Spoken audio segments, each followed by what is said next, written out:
जय गुरु जी, शुक्राना गुरु जी, हर पल हर सांस का शुक्राना गुरु जी। गुरुर् ब्रह्मा गुरुर्विष्णु गुरुर्देवो महेश्वरा, गुरु साक्षात परब्रह्म तस्मै श्री गुरुवे नमः। जय गुरु जी। सारी संगत को भी मेरा प्यार भरा जय गुरु जी, और सारी संगत को हैप्पी दिवाली। आज छोटी दिवाली है संगत जी, और आप सबको देहरादून से सुमन आंटी की बहुत बहुत हार्दिक शुभकामनाएं। तो आज हम एक छोटा सा सत्संग यहाँ पे दिव्या आभा का पाठ कर लेते हैं। 36 पार्ट है ये, तो स्टार्ट करते हैं हम, ताकि जल्दी जल्दी हो जाए, है ना, क्योंकि बाहर भी बहुत शोर हो रहा है। लोगों ने बम पटाखे छुटाने बहुत शुरू कर दिए हैं। आज से ही पूरा माहौल बन चुका है बड़ी दिवाली जैसा। तो आगे दीजिए गुरु जी। ओम नमः शिवाय, शिव जी सदा सहाय। ओम नमः शिवाय, गुरु जी सदा सहाय। ओम नमः शिवाय, शिव जी सदा सहाय। ओम नमः शिवाय, गुरु जी सदा सहाय। ओम नमः शिवाय, शिव जी सदा सहाय। ओम नमः शिवाय, गुरु जी सदा सहाय। तो स्टार्ट करते हैं हम। यम दूतों से मुक्ति। श्री नरेश खंडेलवाल की पत्नी, जो 30 वर्ष से कुछ अधिक की रही होंगी, को ज्वर हो गया था। पता लगा कि उसे डेंगू ज्वर था और उसके गुर्दे प्रभावित हुए थे। गुड़गांव में चिकित्सकों ने उसका उपचार करने से मना कर दिया था, क्योंकि उसके बीमाणु की मात्रा केवल 10,000 थी। जैसे यह अपर्याप्त था, मंगलवार को एक रक्त वाहिनी फट गई और रक्त प्रवाह को रोक पाने में असमर्थ चिकित्सकों ने उसे चिकित्सालय से मुक्त कर दिया। फिर उसे नोएडा के मैक्स चिकित्सालय में प्रविष्ट कराया गया। नरेश के भ्राता गुरुजी के भक्त थे। यह घटनाएं देखकर वह और उनकी पत्नी अत्यंत उद्विग्न हुए और उन्होंने गुरुजी के एक अन्य अनुयायी को फोन किया और पूछा कि क्या वह उस दिन मंगलवार को ही गुरुजी के दर्शन कर उनको समस्या से अवगत करा सकते हैं। उन्हें बताया गया कि गुरुजी तो स्वयं ईश्वर हैं, वे अपनी शरण में आए हुए किसी को भी कष्ट नहीं होने देते हैं। इस अवधि में मैक्स के चिकित्सकों ने भी हाथ खड़े कर दिए। बृहस्पतिवार को नरेश गुरुजी के पास गए। जैसे वे गुरुजी के चरण स्पर्श कर रहे थे, वे अपने को रोक नहीं पाए और उन्होंने गुरुजी को बता दिया कि उनकी पत्नी डेंगू से पीड़ित है। गुरुजी का उत्तर स्वयं में सांत्वना देने वाला था। डेंगू की होंदा है, चल जा, कुछ नहीं होया उसनु। नरेश जैसे ही चिकित्सालय वापस पहुंचे, उनकी पत्नी के बिंबाणु की संख्या प्रत्येक परीक्षण में ऊपर बढ़नी आरंभ हो गई। 12,000 से 30,000, 50,000, 1 लाख, 1.5 लाख आदि। गुरुजी के आशीर्वाद से उसके शरीर में उपचार की प्रतिक्रिया प्रारंभ हो गई थी। चिकित्सालय में ही एक रात को वह चीखती हुई उठी। उसके आसपास सबने पूछा कि क्या हुआ है। उसने स्वप्न देखा कि 3 काले मनुष्य उसको खींच कर ले जा रहे थे और वह बचाने के लिए पुकार रही थी, किंतु उसके सब और खड़े हुए समूह में से कोई कुछ नहीं कर पा रहा था। फिर उसने गुरुजी को पुकारा, वह आए, यमदूत चले गए और वह बच गई। यह स्वप्न उसने 2 बार देखा और उसे प्रतीत होने लगा कि उसे गुरुजी ने ही जीवन दान दिया है। केवल वह ही ऐसा कर सकते हैं। 1 सप्ताह में उसे चिकित्सालय से मुक्ति मिल गई और फिर उसके गुर्दे ठीक करने के लिए उसे डायलिसिस पर डाला गया। आज वह माँ, पत्नी और बेटी तीनों की भूमिका निभा रही है। गुरुजी ने यमदूतों को वापस भेज दिया था। क्या कोई और ऐसा कर सकता है? नरेश खंडेलवाल, गुड़गांव द्वारा कथित। जय गुरु जी, शुक्राना गुरु जी। देखा संगत जी कैसे इनकी वाइफ को गुरुजी ने जीवन दान दिया। तो इसी में हमें एक छोटा सा सत्संग और है, ये दिल्ली से हैं नवीन और मीनू शर्मा, इसको भी हम आज पाठ कर रहे हैं। तो जितने गुरुजी करवाएंगे सत्संग आज शेयर, मैं उतने ही करूँगी। कभी वो ज़्यादा हो जाते हैं, कभी कम हो जाते हैं, जैसे गुरुजी की इच्छा।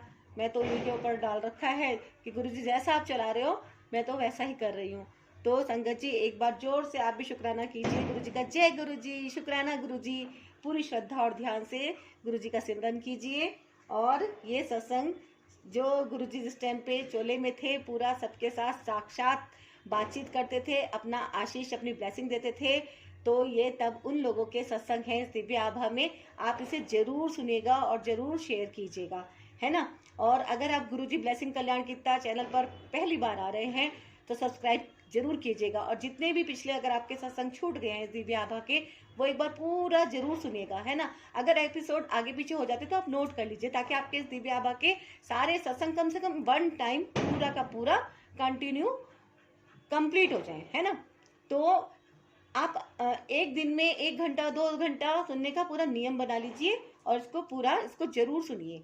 बहुत अच्छे हैं, बहुत सुकून देते हैं, मन को बहुत शांति मिलती है, दृढ़ विश्वास होता है, और जब हमारा विश्वास दृढ़ होता है तो हमारे काम ऑटोमेटिकली बनने लगते हैं, है ना। सारी बात आस्था और विश्वास की है। तो गुरुजी तो आपको यहाँ से ब्लेसिंग दे ही रहे हैं, और कमेंट में गुरुजी का शुक्राना जरूर कीजिएगा। आपके कमेंट का मुझे इंतजार रहता है। तो चलिए हम स्टार्ट करते हैं। जन्मदिन पर उपहार। यह लिखते हुए मेरे नेत्र जल प्रभा से धूमिल हो रहे हैं। मेरा पुत्र शांतनु जानना चाहता है कि मुझे अपने कार्यालय का कार्य समाप्त करने में कितना समय और लगेगा। उस बेचारे को यह ज्ञात नहीं है कि मैं जो आज कार्य कर रहा हूँ वह उससे ही संबंधित है। यह लेख 2001 में, जब वह मात्र 3.5 वर्ष का था और उसे दौरे पड़ते थे, और उसके पश्चात उसके स्वास्थ्य होने तक का आख्यान है। चिकित्सकों ने सोचा कि उसके रोग का कारण अंधेरे से भय है, और उस पर उन्होंने कुछ और विचार करना समय का दुरुपयोग समझा। किंतु दिसंबर 2001 और जनवरी 2002 की अवधि में उसे 2 और दौरे पड़े। स्नायु विशेषज्ञों ने अनेक परीक्षण कराए और निर्णय लिया कि उसे किसी प्रकार का मिर्गी रोग है, परंतु तुरंत उसकी चिकित्सा आरंभ हुई। किंतु औषधियां लेते हुए वह सदा खोया और भयभीत लगता था। फिर 7 जुलाई 2001 को गुरुजी के जन्म दिवस पर हमें उनके दर्शन का सौभाग्य प्राप्त हुआ। हमें उनके चित्र प्राप्त हुए, और अब जब भी लगता है कि उसे दौरा पड़ने वाला है, हम वह चित्र उसके सामने रख देते थे। ऐसा करते ही विपदा टल जाती थी। जय गुरुजी। फिर गुरुजी पंजाब चले गए। उनकी भौतिक अनुपस्थिति से हम अत्यंत दुखी और असहाय हो गए। जनवरी के मध्य में हमने जालंधर में उनके दर्शन करने का निश्चय किया। दर्शन के उपरांत उन्होंने हमें एक गुरु भाई के घर पर गृह प्रवेश के उपलक्ष्य में आयोजित समारोह में भाग लेने के लिए आमंत्रित किया। उस समय मंदिर के द्वार पर मेरी पत्नी ने गुरुजी को शांतनु के रोग से अवगत कराया। सुनकर वह केवल क्यों बोले, और उन्होंने कहा कि सब ठीक है। फिर उन्होंने हमें शेष संगत के साथ उस समारोह में आने का संकेत दिया। हमें लगा कि उन्होंने हमारी बात ठीक से नहीं सुनी है।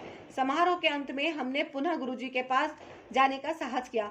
मेरी पत्नी ने उनसे कुछ ही शब्द कहे होंगे कि गुरुजी चेतावनी देते हुए बोले कि यदि इस समस्या के बारे में और कुछ भी कहा तो वह हमें वहां से भेज देंगे। हम भयभीत हो गए।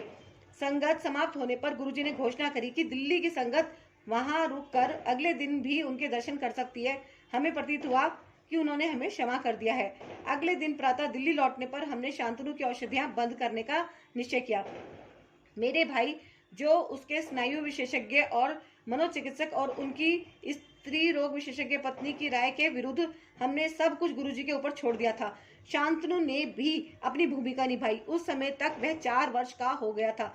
वह गुरुजी के चित्र के सामने बैठकर गुरुजी से विनती करता था, मुझे ठीक कर दो। गुरुजी ने उस अबोध की निष्कपट प्रार्थना सुनी और उसे स्वस्थ कर दिया। उनकी कृपा से शांतनु को फिर कभी मिर्गी के दौरे नहीं पड़े, और अपनी 8.5 की आयु में उसे जितना नटखट होना चाहिए था वह है।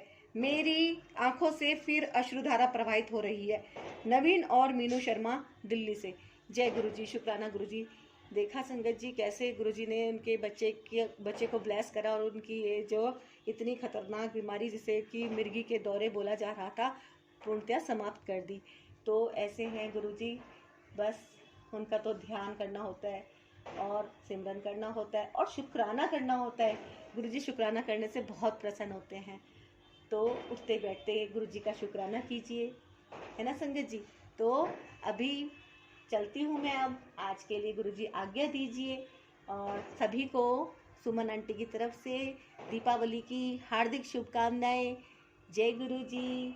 शुक्राना गुरुजी। अगर कोई भूल चूक हो गई हो तो क्षमा करना। जय गुरुजी।